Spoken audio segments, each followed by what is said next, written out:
Okay, we are live. So, namaste, hello, and welcome everyone. A very good morning to you all.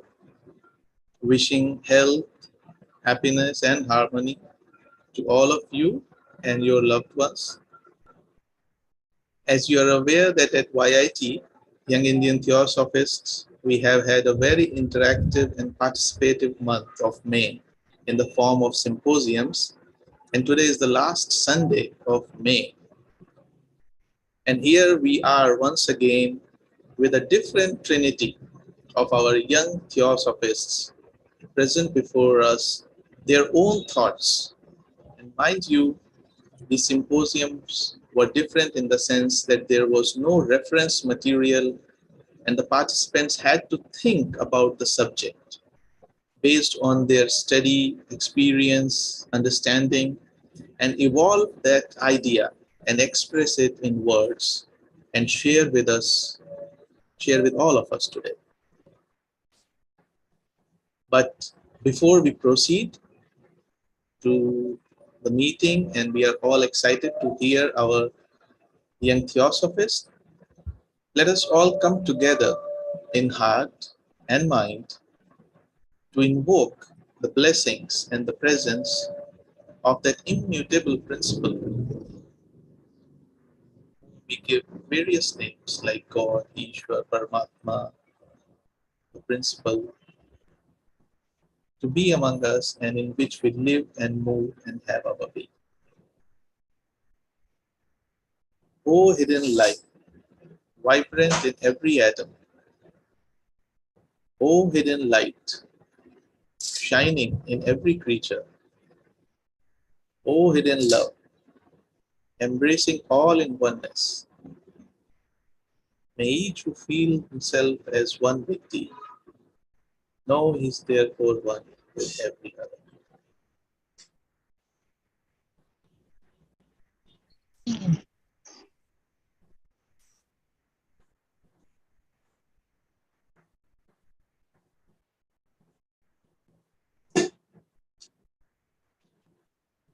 Welcome once again. And as I was telling you that these symposiums are different in the normal sense that they do not have any reference material, and our young theosophists have worked hard to develop these thoughts. And the theme for today's symposium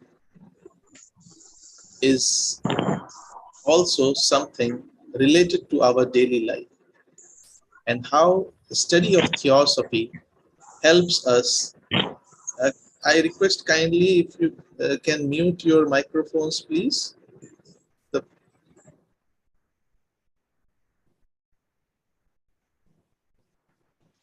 thank you.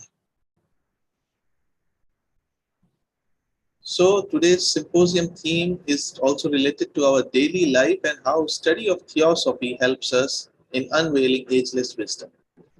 And the theme, as you all are aware, is the strengthening our values and unveiling ageless wisdom through studying theosophy. Till now, in the symposiums, we have had speakers of a bit higher age group. But today we have the honor and pleasure of listening to our younger sisters and brothers who may be younger in body only, but maybe elder in the age of the soul, and who are still at the academic study level. So it's my honor and pleasure to welcome our first speaker of today's symposium, Sister Mansha Mishra, who has just given her board exams of 10th. She's a young member of Prayas Theosophical Lodge since last 3 years.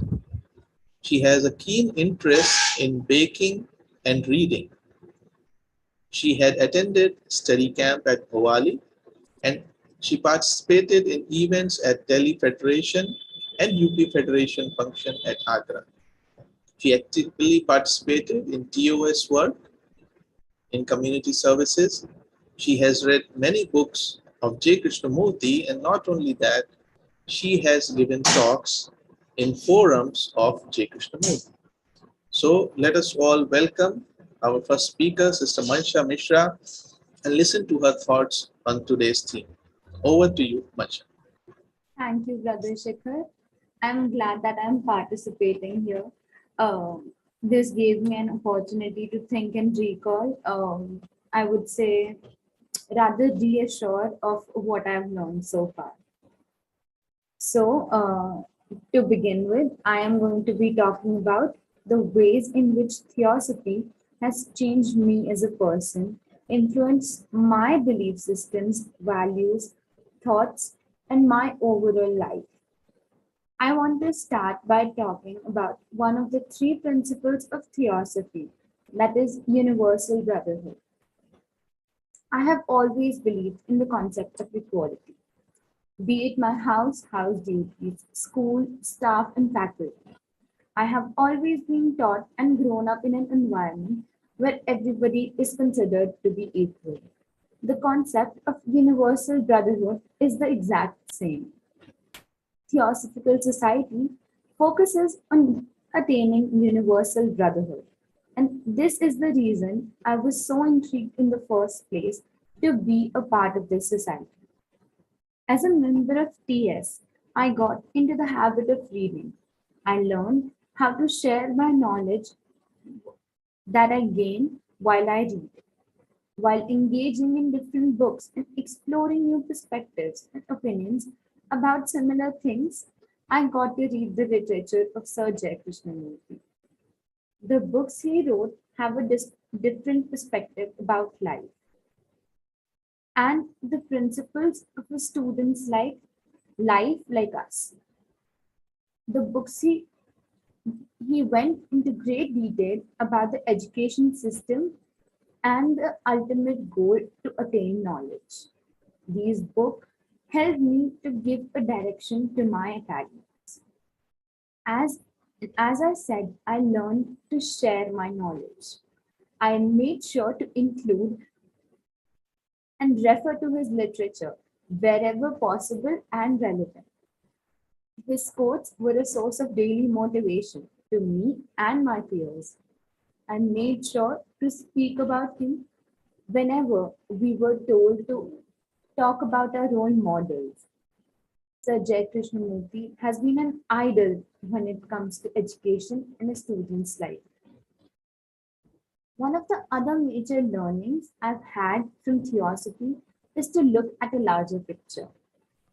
As a child, I used to think about the betterment of myself as a personality and my family. But as I've grown up and evolved with time, I feel of this world as a bigger village, the village of brotherhood. Now, the issues of world peace are of more importance to me. Moving forward and talking about the SMS, that is an abbreviation for study, meditate, and serve, which are the primary duties of a TS member. I already talked about how getting into theosophy got me into reading more and exploring. I explored different writers and their content. This made me a good writer, and eventually, with the large meetings and the wide group discussions, I gained confidence to speak at a larger gathering. This way, I got to learn to be more spontaneous and confident in myself and of my opinions. Studying different types of things like academics at school, theosophical literature here made me a little wiser than what I used to be before. And I became more observant and curious as a person. I've started to notice things around me. And due to that, I have been able to ask questions and find answers to things I've never thought about before. All this literature, being dense and elaborate, made me concentrate and gather my attention in one thing and focus on it. Which brings me to M from the SMS. This is meditation. Everyone may have their own definition of what meditation is for them. But for me, as a student, meditation is the span of concentration, concentrated focused study. Um, while I am in, while I'm zoned out, and I devote my entire energy and attention into what I'm studying. That is my way of meditating. Theosophy surely broke the myth of meditation being a thing for elders who sit upright in one spot with their eyes closed and hand on their knees. Meditation, on a very basic level, can be understood as concentration. It can be in any and varied forms. The third aspect, service, talks about anything that you give it, whether it be a small sharing uh, you learned with your peers. As a child, we learned the concept of unity at school. It was a common thing that attracted all of us young members to promote this idea. We decided to have an all religion prayer, and recently, to add to that and make it available for a broader audience, we had a discussion on the different religions and their faiths, beliefs, and practices. Service can also translate into something like having an NGO of your own. As a member of the Priyas Lodge, we have taken up multiple initiatives, including donation drives for NGOs with young kids and rebuilding a barren land into a children's park. To spread the idea of unity, we perform plays at different places from the neighborhood park to the Delhi Federation of the Theosophical Society. Service not only has to be in the physical aspect, but the service can be what we have learned through theosophy, which is to communicate through our thoughts, the thought power. When we say communication through thought, it can be wishing someone good when they're having a rough patch, or just sending a positive thought when you see an ambulance passing by the street. Such a small gesture will help with the betterment of the society. This will make us work as a team, which is again the contribution to the main goal, universal brotherhood. So, to start with, any kind of service begins at home. We should start by helping our family members to the people in our neighborhood and then move forward on a larger scale. As Sir Jai Krishnamurti says, I am the world. So we should consider that and be an example for the world. Follow the SMS strategy and make this world a big village with universal brotherhood spread all across. Over the years, I've heard about how different religions have different beliefs and how different people of different religions can be. But what people do not notice and observe is that all these people have the same core values. And the main aspect of any religion is the higher power. Even though there are multiple names and images, it is the higher power that binds us all together at all times. In true sense, this theosophy can be translated into the study of comparative study of all religions, science, and philosophy. Meditation that translates to concentrating, seeking, and exploring all within ourselves. And service, treating all as equal and working for their betterment to have oneness and achieve brotherhood. Theosophy, meaning ancient wisdom, is a great age old source for all of us to know the deeper meaning of life than leading a superficial one. Let us not just spend time, but live every moment meaningfully, knowing the purpose of our lives. Thank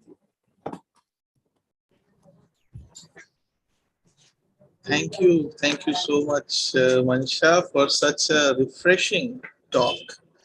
And I would say not just a talk, but your experience. And in such a simple manner, I think you have touched the very core of ageless wisdom and theosophy and the values. And I think the ultimate value is universal brotherhood, because only when we understand our relationship to each other, we act as per the moral laws or natural laws.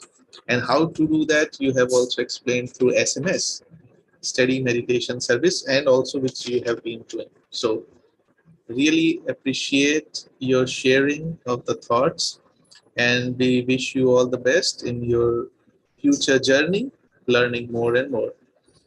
Thank you so much. So now, before we welcome our next speaker, I would like to say one more thing that I forgot to say earlier, that today's symposium is a special one, and similarly the two symposiums in June are also going to be special, because all the speakers of these symposiums are from one lodge, I would rather call a nursery, from where our young theosophists keep coming and coming with the efforts of Sister Subralina. So all of them, all of today's speakers are from Prayas Lodge. So our next speaker is Brother Bhaumik Bhatt. He is studying in class 10th. And can you imagine how young even Mansha and Bhaumik are, and they are sharing such deep ideas, profound ideas. It's really very inspiring. So he's studying in class 10 and is a member of Prayas Theosophical Lodge. He likes playing games and programming in his free time. That's really interesting. And he has attended study and meetings of the lodge and has participated in group discussions. So let us see what Bhaumik has for us today. So we are all very eager to listen to you. Bhaumik, over to you. Namaskar. Thank you, Brother Shikhar. Thank you, Sister Mansha, for such a wonderful start of the symposium. I am happy to share a few points which I could recollect from my learning of Theosophy so far. Theosophy for me is a pearl of very old wisdom, and after being a member of this Theosophical Society, and when I got to learn a chance to read books like At the Feet of the Master, I promise I got some very good values of life and how we should live a valuable life.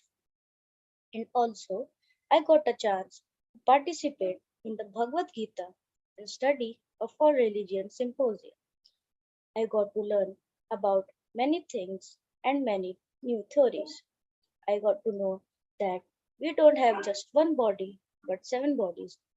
Also, I learned that there are other kingdoms than human kingdoms, like a mineral, plant, and animal, whom I could not relate properly earlier. Now, at least, I am clear that we all came from the lower kingdom to the higher kingdom through evolution. Now, it is my responsibility that I should value all kingdoms and be compassionate and loving to my younger brother so that they can also evolve higher. For example, if someone has a pet animal at home, that pet can also grow with higher nature and qualities of human beings by seeing in the surroundings of humans showing love, care, and service. Even when we see the street dogs and cows, we should look up to them with love and care and not disturb or hurt them knowingly. The plants which we keep in our home garden or our localities are also our responsibilities. They are like the members of our family and they also live in the same environment. So we cannot be indifferent to them and rather take extra care and love towards that little plants which will grow properly and fully. They also deserve growth and development too. Now, if I talk about the other bodies than my the physical body, I got to learn that I have to take care of my higher bodies too. For example, the way I keep my physical body clean, I also should keep my emotional body, mental body healthy, pure, and clean. I remember in one of the summer camps, we had an activity of creating a holistic development chart where we discussed various actions we can take in our daily life for keeping our bodies healthy, and thus our thoughts, feelings, and actions can be positive. In theosophic literature, I have read that whatever we got to know, the people are of two types, those who know and those who don't know. So, as a member, whatever we got to know, I think we should value and lead accordingly. Simply taking pride in knowing a thing will not help much unless we put it into practice. People who don't know might do wrong out of ignorance and they may be forgiven. But if we know something and can still cannot perform it, then it has no value. All knowledge will go in vain. As a student, I have certain responsibilities and I think I can do them better if I keep referring to my study learnings from theosophy. Theosophy teaches us love, accept, and be good and kind to all. So, if I apply that with my friends and become caring and loving to them, not bullying anyone, not keeping any negative feelings for anyone, and respecting my friend's thought as I do for my thoughts and beliefs, then I will create a good atmosphere around me. As a member of the family, if I respect other people's emotions, live peacefully with others, and always get ready to help my family members, then also I am creating a good environment in the family. And as we know, that theosophical teachings are not new, they are age old wisdom, or our previous generation should be knowing much more than us. If we see the current world, we see many new things coming in the market. There is always some new invention happening. We are getting to know more things which we did not know earlier. But some of the things which we are calling new were probably known people in the very old times. Some good examples are the aeroplanes of the modern world can be compared to the Pushpak Viman, which was a thing of Satyug, which is very old. So we should not ignore the old treasures, the old knowledge, and the old advice. I also got to know about karma theory and got clarity in terms of law of karma by attending some sessions and discussions.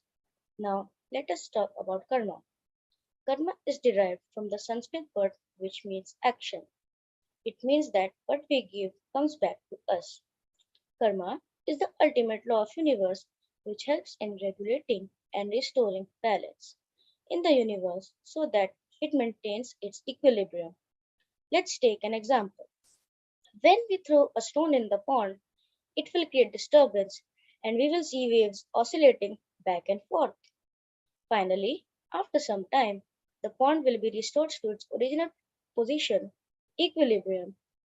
Similarly, all action produces disturbance in the balanced harmony of the universe, and the vibrations so produced will continue to roll backwards and forwards if its area is limited till the equilibrium is restored.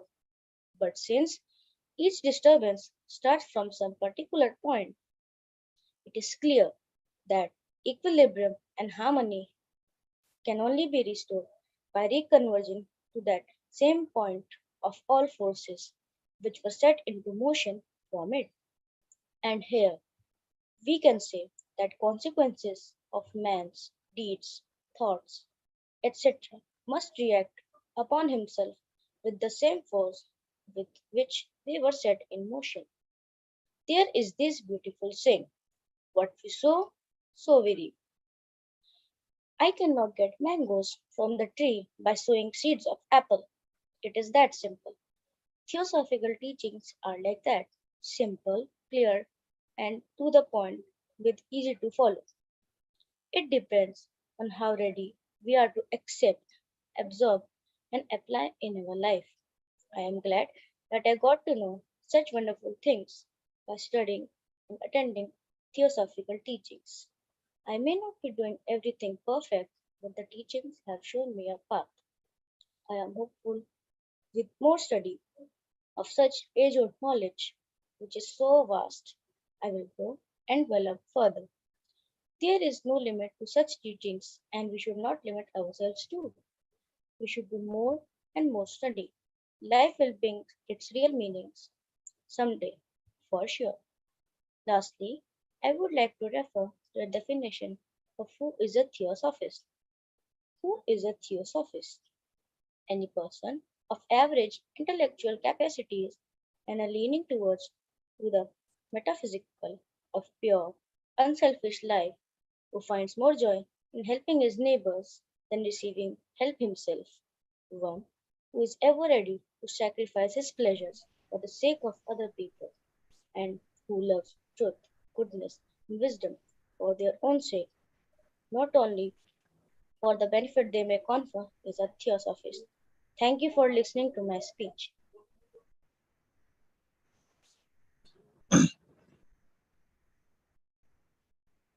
Thank you so much, Brother Bhomik.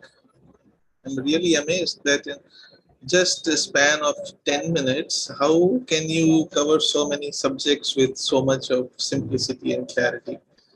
And the only thing I can say that I think Mansha also and you also have emphasized on the habit of reading. And reading the books has helped you get more and more understanding about life, about the relationships, and the one more dimension that you added is that not just humans, we have our relationship excuse me, with minerals, plants, and animal kingdoms also. So we have our values should be such that they cover the whole world and not in isolation. And also the importance of reading the right kind of books, that is very important. What textbooks we read affects our thinking. And really about the old treasures that you said in Law of Karma and Theosophist, it's really very nice and inspiring. Thank you so much, Brother Bhomik, for your talk. Now, let us welcome our third speaker of the day, and I am sure all our uh, brothers and sisters who are attending today's talk must be even more eager to listen to Sister Shruti Goyal, the third speaker, having listened to the first two sharings of such inspiring nature. So, Shruti Goyal is a young member of Prayas Theosophical Lodge and is currently pursuing BTech in Computer Science from Vanasthali Vidyapeeth, Rajasthan. She is a multi-talented girl with excellent skills in dance as well as art and craft. She has participated in youth camp at Bhawali and coordinated camps and events for children. So, without further ado, I request Sister Shruti Goyal to share with us her valuable thoughts on today's theme. Sister Shruti. Thank you so much, Brother Shikhar. Good morning, everyone. Today, I'll be talking about the ageless wisdom and the values that Theosophy helps to build and incorporate within us.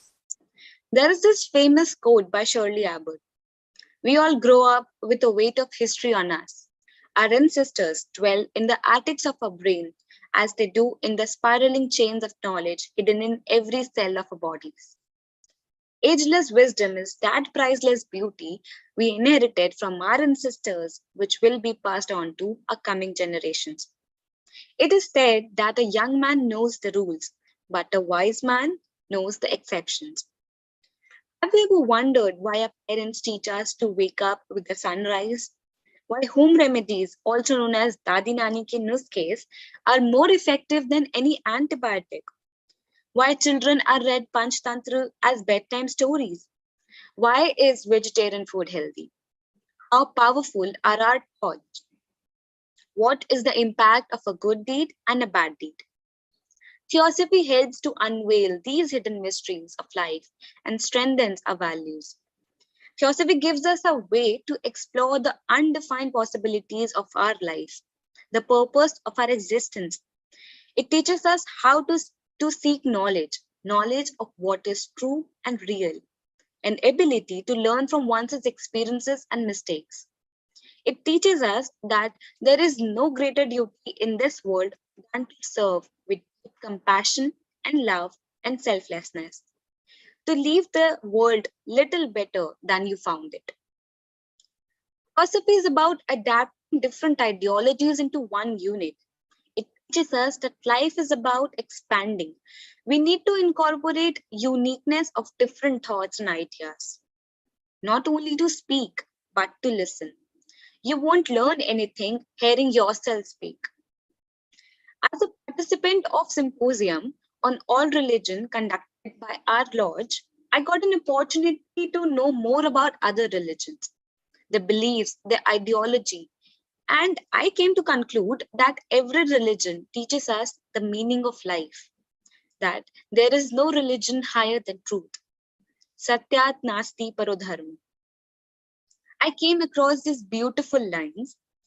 The Indian nation of the future is not to be a nation of one single religion only, but to embody the very essence of all religions, that it will have in it the philosophy of Hinduism, the valor and learning of Islam, the purity of Zoroastrianism, the love and tenderness of Buddhism, the self-sacrifice of Christianity.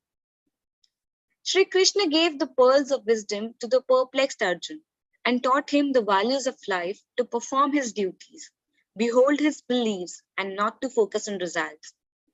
Prophet Muhammad taught that every act of goodness is a charity, even if it is just a smile. I was very intrigued by the Eightfold Path in Buddhism, an early formulation of path to enlightenment. It is guideline to be considered, to be contemplated, and to be taken on when and only when each step is fully accepted as part of life you seek. I would like to recall the 8 elements of the path in brief. First, correct view, an accurate understanding of nature of things, especially the Four Noble Truths. Second, correct intention, avoiding thoughts of attachment, hatred, and harmful intent. Third, correct speech, refraining from verbal misdeeds such as lying, divisive speech, harsh speech, and senseless speech. Fourth, correct action, refraining from physical misdeeds such as killing, stealing, and sexual misconduct. Fifth, correct livelihood, avoiding trades that directly or indirectly harm others, such as selling slaves, weapons, animals for slaughter, intoxicants, or poisons. Sixth, correct effort, abandoning negative states of mind that have already arisen, preventing negative states that have yet to arise, and sustaining positive thoughts that have already arisen. Seventh, correct mindfulness, awareness of body, feelings, thought, and phenomena, the constituents of the existing world. Eighth, and last and not the least, correct concentration, single mindedness. Philosophy teaches us to serve humanity, to serve humanity by cultivating an ever deepening understanding and realization of ageless wisdom, spiritual self transformation, and the unity of all life. The basic goal of the Theosophical Society are enunciated in the three objects. First, to form a nucleus of universal brotherhood, without distinction of race, ethnicity, creed, gender, sexual orientation, caste, or color. Second, to encourage the study of comparative religion, philosophy, and science. Third, to investigate unexplained laws of nature and powers latent in the human being. Not only this, but Theosophy explained what karma is and how it applies to our lives. Nothing happens without a cause. Each individual is responsible for his or her own actions, both good or bad. These actions are the cause that produces results. If you sow an apple, you can't expect to harvest oranges. The law of karma operates in the same way. Our future consequences are inevitably shaped by our present actions. We get good or bad fruit according to our good or bad deed. If our actions are based on goodness, it will turn out only goodness in the long run. And if the actions has been evil, the outcome also tends to be evil. Theosophy taught me to be beyond my narrow-pity self, to adapt with the course of nature. Change is inevitable.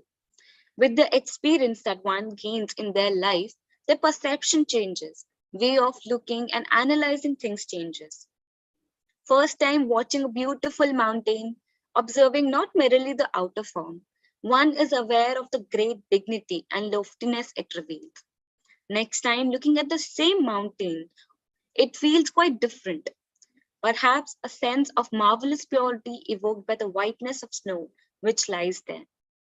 A third time, it may allude to that which is enduring, stable, and immutable. So, looking at it on different occasions, sensing the beauty of loftiness, of great dignity, of indestructibility, of purity, each time that one is open to it, there is truth of something different.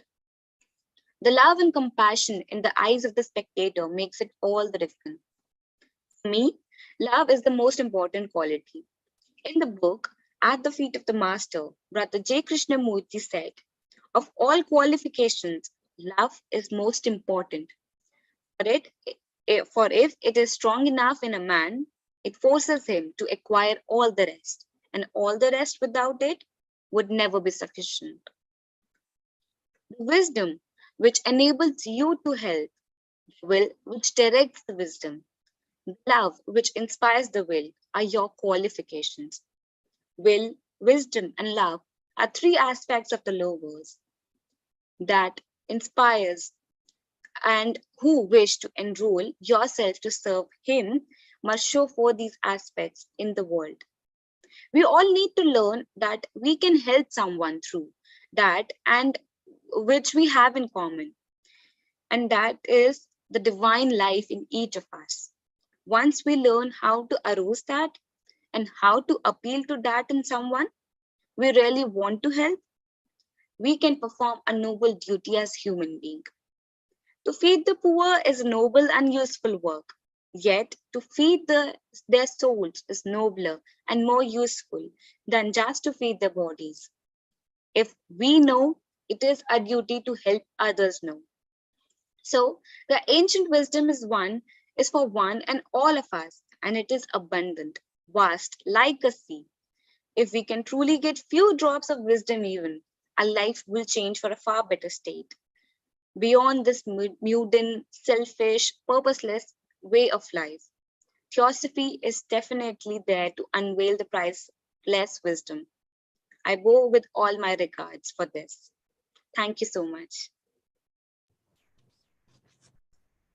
Thank you. Thank you so much, Shruti. And as I said before, that all our brothers and sisters were eager to listen to you, and you definitely gave all of us some food for thought in the simple yet profound manner that you have shared your ideas, that how Theosophy helps us to understand life and our ability to learn, and also that which is a very significant issue these days, religion, that every religion teaches us something, and we have to what we need to learn from what religion instead of arguing or fighting in the name of religion.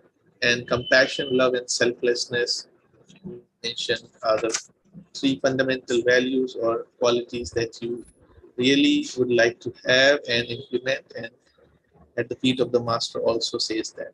So thank you so much for your valuable contribution to today's symposium. And now I request all the three speakers if they can switch on their video so we can spotlight you. And I know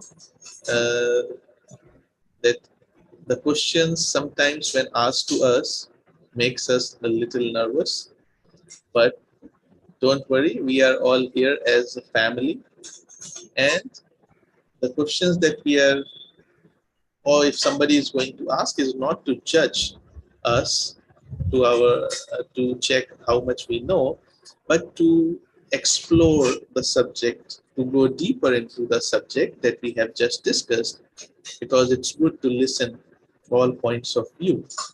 And so now I request all of our brothers and sisters present today that if they have any questions or any feedback or any addition or their own experience in this today's related to today's themes or presentations, kindly unmute yourself, switch on your video, and we will invite you to ask that. And I think Vimalji has unmuted herself. So Vimalji, would you like to say something?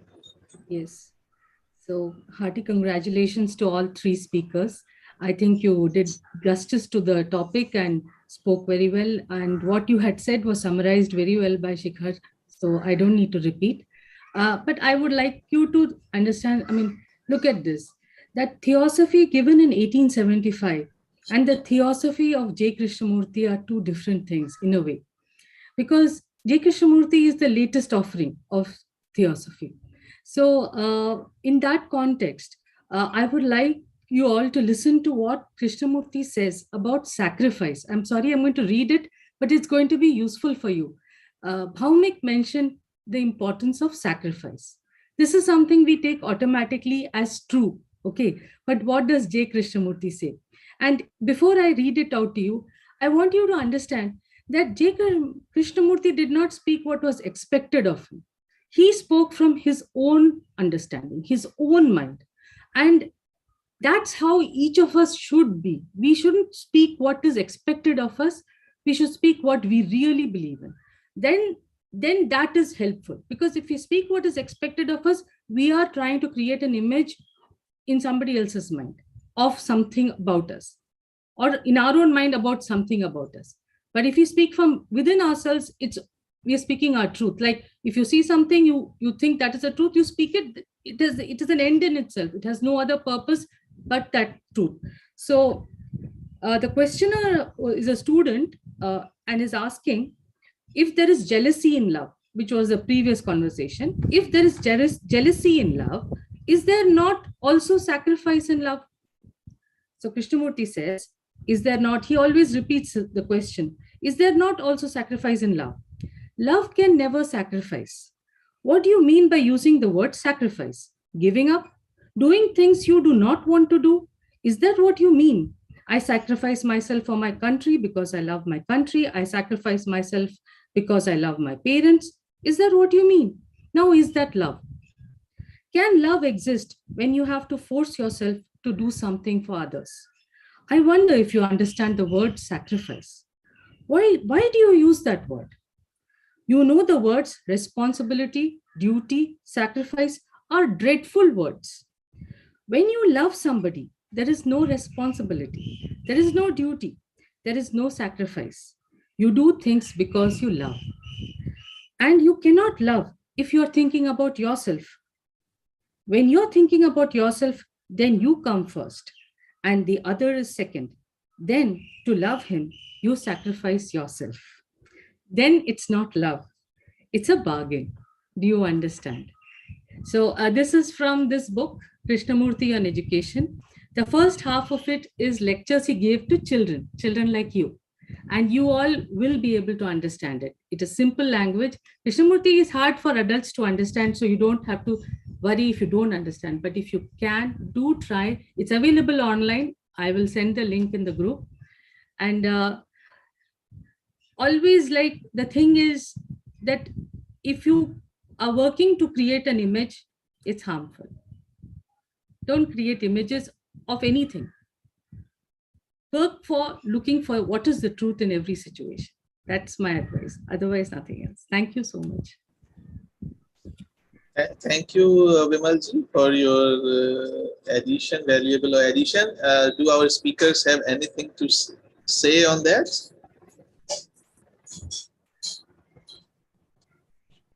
Shruti, Bhaumik, Mansha, what Vimalji just shared, do you have anything? Just as she said, just whatever is coming to your mind.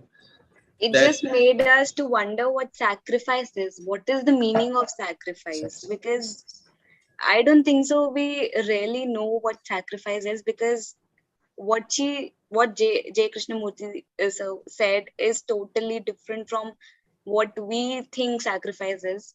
So that is a great thing to think on. So that's something. That's very nice. And okay, in little bit addition to that, you hope you will not take the word sacrifice in the negative meaning, because I think what J. Krishnamurti might be addressing was the idea of sacrifice that we all have, which may not be the real meaning of the word sacrifice, which means to make sacred. It has come from that etymological way, which means to make sacred. So sacrifice is an act which is sacred, and the thing can only be sacred when there is no selfishness in it. So when you do anything without thinking about yourself, that is sacrifice, which is sacred. Not that you are doing something which you don't want to do and then you are calling it sacrifice, because then my selfishness is already there. So that's really nice, and thank you, Vimalji, for bringing that up. And Sister Chitranjali saying, well done, kids. Bhaumik, Mansha, and Shruti, for your... Harinath is saying, it's great to see fresh young minds to speak about theosophy. And if no one has a question, I have a small query, if you guys can help me out with. When we talk about values, I think we all live in different parts of the country or different parts of the world. So there may be some values that our local society or local culture, religion, whatever we are following has, right? And then there may be a universal value, right? So I would like to request all three of you one by one, maybe Mansha and then Bhaumik and Shruti, to share with us, what do you think you would do if there is a contradiction in front of you between your local value and a universal value? Like your religion, your community, your whatever society is saying you to tell you something, but on a larger picture, it is all just the opposite. So what do you think of that situation, and how would you go about deciding? I think what I just said in my talk, that what theosophy taught me is to expand my thinking, to take each and every ideology, belief in different way, not to think and take everything in just a single manner. Like, I would definitely prefer my local values, obviously thinking about both of them on their own perspective levels. But this is the beauty of theosophy, of learning, of adapting things, that we need to take our local values, and which only makes it universal. First it becomes local and then it becomes universal. So incorporating every local values, like each one of us local values makes the values unique. It doesn't need to be same for each one of us. It's a belief, it's our own ideology. So if we believe in something, we need to keep it up and always stay on that path. This is what I believe. Thank you. No, thank you, Shruti, so much. Now, Thank you. make Mansha. Yeah. What I have learned is that it can be any religion. The basic idea that every religion teaches us is same. So it's just the way or the medium through which they are reaching us can be different. So contradiction in such ways is very normal. So first we should go into the deeper meaning of the things which are said. Then we should apply that in our life. The thing which would work out for us would be the better one for us. Oh, great. Thank you, Mohammed. Thank you so much for sharing that understanding of yours. On which is a maybe when you grow up, these things will keep coming up, and theosophy will help you in deciding. So, Mansha, yeah. Yes. So, in my opinion, when you go to the root cause of where that value came from, so if we have a value of something, it came from a beginning. Someone started that value. Obviously, a tradition, a value starts from a root cause. We need to go back to that root cause, look at the root cause, and then at most times the root cause of the larger perspective and the smaller perspective are interlinked. So to relate those two values in a way that they're contradictory yet the same is a way to resolve such an issue, in my opinion. Oh, great. So I think all three of you have answered differently but complementary to each other, and that's the beauty of it, that each one of us has to find the solution to the challenge ourselves. And theosophy, which is today's theme, that how theosophy helps us in finding the values and implementing it, which are there in ageless wisdom, and how that makes our life at least peaceful on the inner side.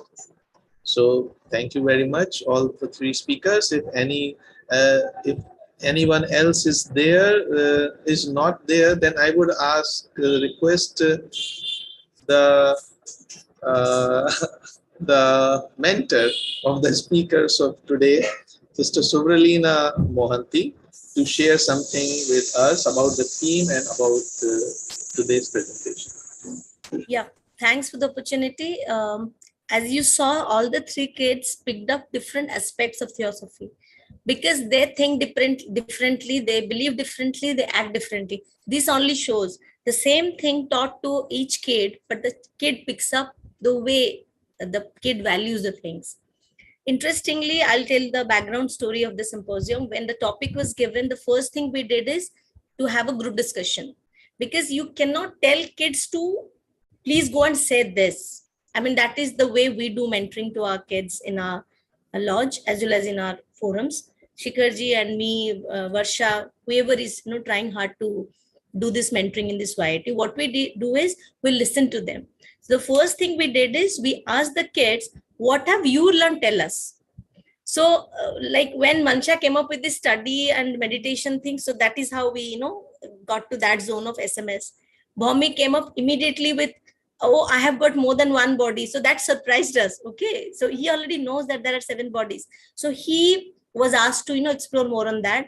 He came up with his points from 7 bodies thing and the kingdom, other kingdoms, because kids are not very clear about, there are many other kingdoms too, but now that he picked it up, so he spoke about it. Shruti came up with this universal brotherhood thing pretty well, because she referred to, auntie, we had this all religion symposium, so I learned other religions from there also. So this is how we got the symposium in shape. And I think it is more than imparting things to kids directly. When we listen to them, when we ask them to open up from what they have learned, and then shaping them guiding them on the path is easier, simpler, and probably they would pick it up fast. That is what, as a mentor, I learned. Thank you for giving me this opportunity to mentor them as well for this symposium.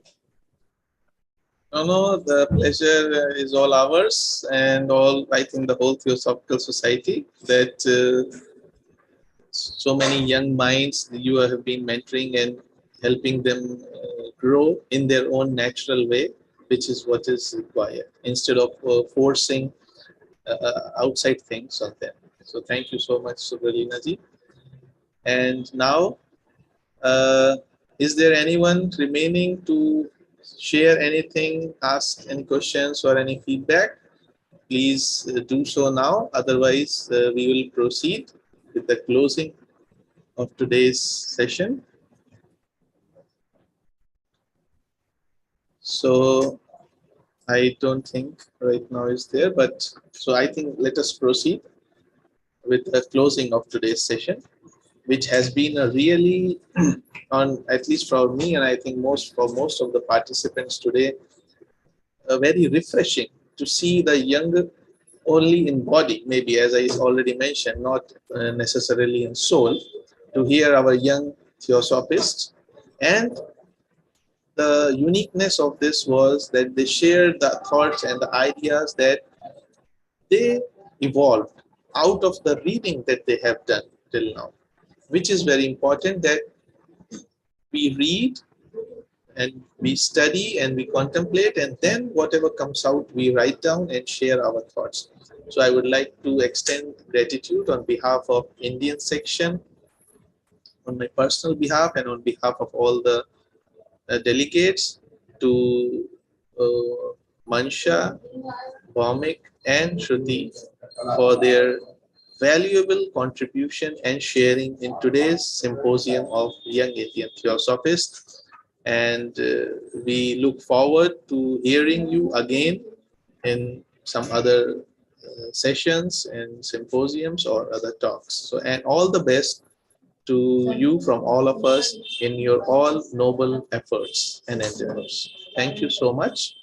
And we also extend a heartfelt gratitude to all our delegates who took time to be with us and attended this session. And we look forward to your continued presence in future sessions also. And this brings us to the close of today's session. And let us all come together in heart and mind again,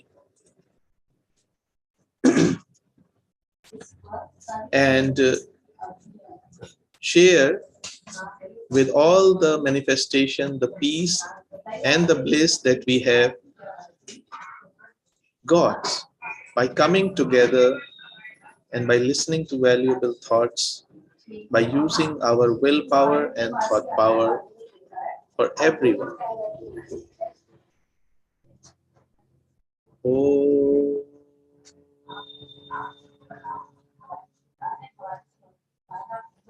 Sarvesham swastirbhavatu, Sarvesham shantirbhavatu, Sarvesham purnam bhavatu, Sarvesham mangalam bhavatu, Sarve bhavantu sukhinah, Sarve santu niramaya, Sarve bhadrani pashyantu, ma kaschid dukhabhag bhavet.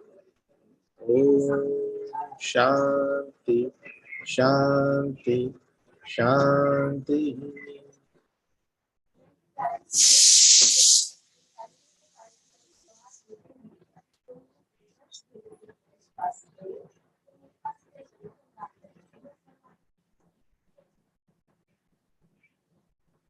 Thank you, everyone. Have a great Sunday and have a great week ahead. And let's meet. Okay, the important announcement is that next Sunday we will be meeting at 10:30 a.m. No more 7:30 a.m. So next Sunday, we hope, I think even more participants will be there. Today was also a very good gathering. And next Sunday, let us meet at 10:30 a.m. and the message will be sent to everyone accordingly. Thank you. Have a great day and have a great week ahead. Namaste. Thank you. Namaste, everyone. Now, My thank you. blessings to all the children. Thank you, Taralji. Thank My you. blessings to Bhawmik, Shruti and Mansha. Amazing presentation. Thank you so much, ma'am. Thank you, Bhomik, Manisha, Shruti. You are all just amazing as usual. Very unique in your presentation, subjects, and understanding. And congrats, Surundana ji. Your team is gearing up. Thank you. Thank you, Sushmanti. Thank you, Taralji.